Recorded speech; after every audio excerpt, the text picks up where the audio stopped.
Өткен видеолорумдун бирөөсүндө айтпадым беле? Темудан заказ келиптир. Чач алгыч жана сакал алгыч. Азыр мен силерге сакалымды тегиздеп көрсөтөмүн ошону. Так, мунусу чач сакал тегиздегич экен. Иштеп атат.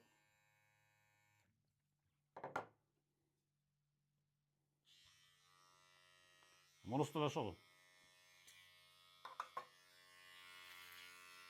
Мындай да.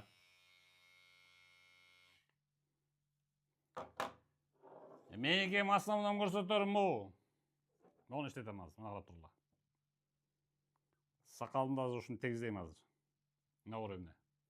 Алынып калды да таптакыр, карап тургула.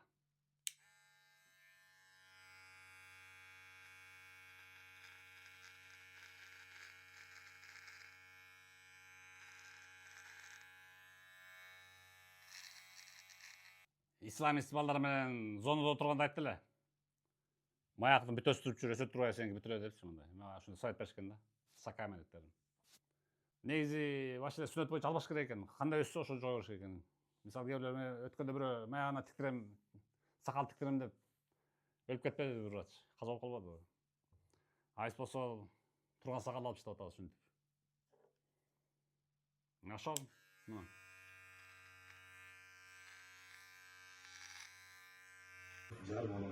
О.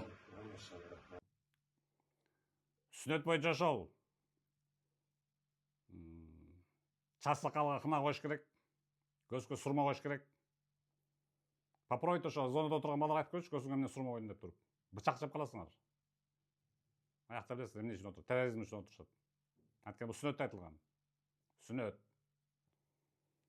Эми көзгө сурма деле койбойбуз, бирок калганын кылабызбы эми. Сүннөт боюнча да. Пайгамбар өзү айткан нәрсе. Пайгамбар Мухаммад саллаллаху алейхи өзү айткан да.